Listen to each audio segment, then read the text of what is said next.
Hey, hoop on here. I got a couple of player tips for those of you who handle the basketball, especially you young players. When handling the basketball, remember to bounce the ball off of your fingertips. Now listen, your fingers are going to always be in the shape of a ball, okay? And that way, the ball sits on the crown of your fingers and not on your palm, okay? This will help you get better ball control. Now, when dribbling the basketball, I'm going to give you a couple of things that can aid you at having a whole lot of success without ever having to be fancy, okay? Check it out. So for starters, control dribble. All right, a control dribble basically starts from a triple threat position, and we would just want to push the ball out in a straight line. Check it out.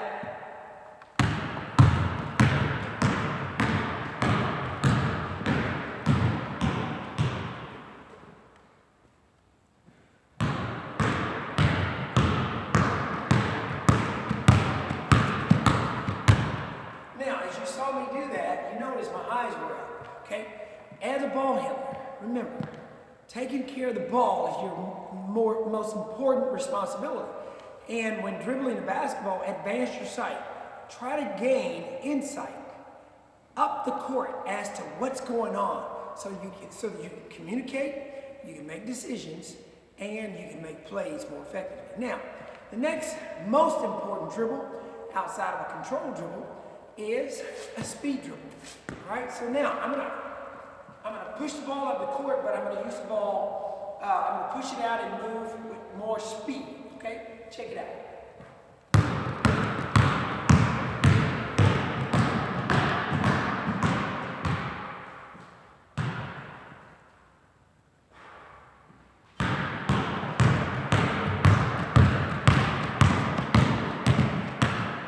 Now, a speed dribble is primarily used in the back court when you have a lot of room and you're being pressured by a defender. It aids you in separating yourself from that aggressive defender, right? But you have to be able to recognize where your space is. But it does create separation when you use it.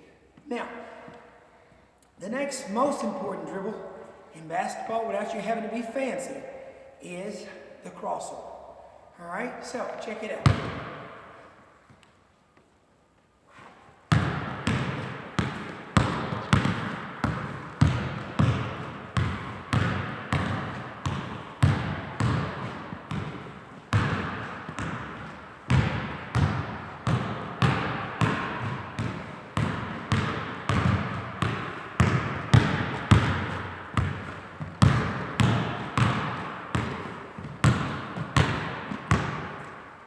Now, the crossover dribble is the most commonly, highly used dribble in the game. And it really aids you in just changing directions, going from left over to right. And most players use that when they have a little bit more space, when the defender gives them more space. Okay, so the next dribble that I would say is highly effective, that you'll use more in the game, outside of a control dribble. Then we went to a speed dribble, and then a crossover dribble. Now the next one is going to be changing directions with somebody in your grill without them being able to hit the ball. So I would probably say the next one would be a between the leg dribble. And there's two ways to use that. One is you can plant, turn and step and push the ball out. And then the other is using what I call a jump stop and turning your feet like this. Like that. I like that one much better, but both works. So I'm going to go up the court with one, come back with the other. Check it out.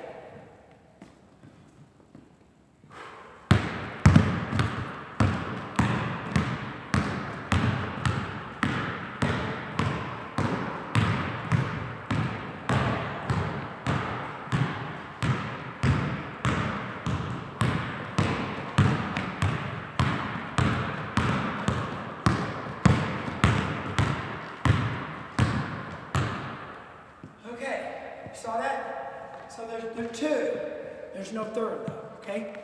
But they're both highly effective. Now, one of my favorite that dribbles in the backcourt when trying to advance the ball up the court with a dribble that I think is really very effective is the around the back dribble. And you've got two types of dribbles. There's no third. You've got behind the back, looks like this.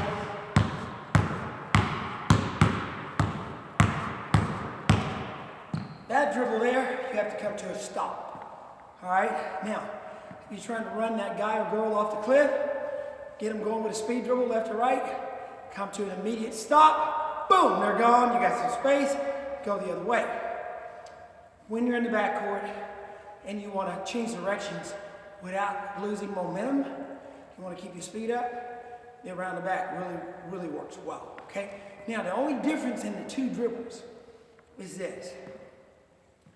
The around the back dribble is the only dribble in basketball that when the ball hits the floor, it's natural to take a quick peek, got it, and your eyes back up. That's natural. Now, unless you're making an around the back dribble or using it, there's no reason to ever put your eyes down, okay? Not even for a moment.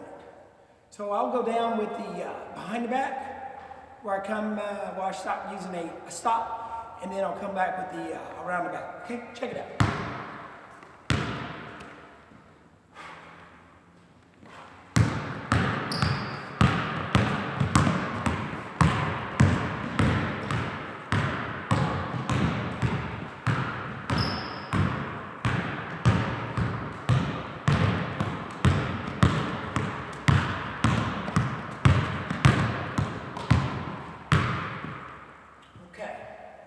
Now, the next dribble that I think is highly used in the game to change speeds, it would be the hesitation dribble.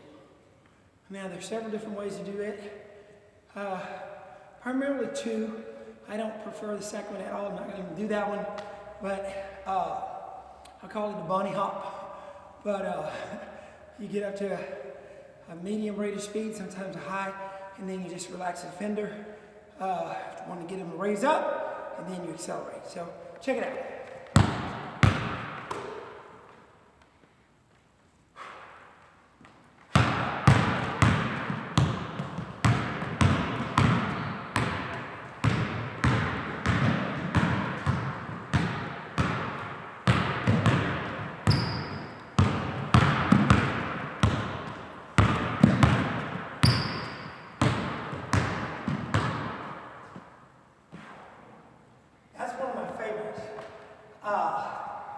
The last one that I'll demo for you today is going to be the retreat dribble.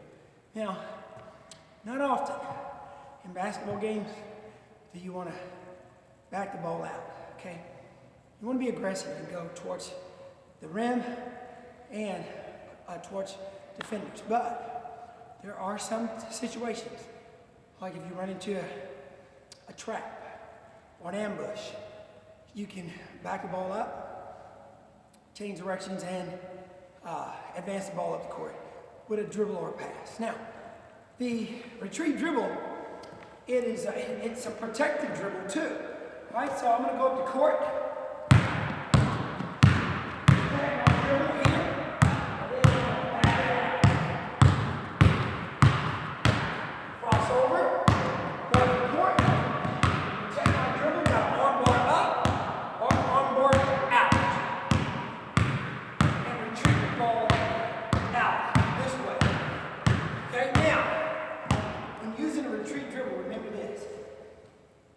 If your toes are not even on the way out, if they're not even and they're slanted, diagonal, you're going to end up going at an angle. Okay, so it's really important when using a retreat dribble, advance your sight. Don't look here, don't look there, look here. Now you can quick check every now and then, but what you want to do is keep the ball on the outside of this foot. Outside in front, protect this dribble with this arm bar, out or in. You got your body protecting the ball, and you're extending your dribble. So it looks like this.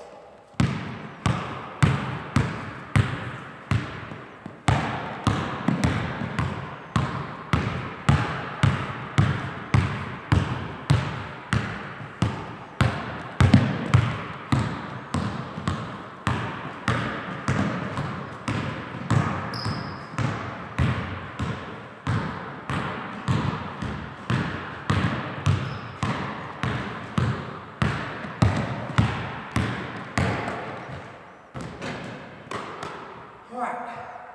Hope you like that. Get to work, practice it, take care of the ball. Hoop Hunter, signing off.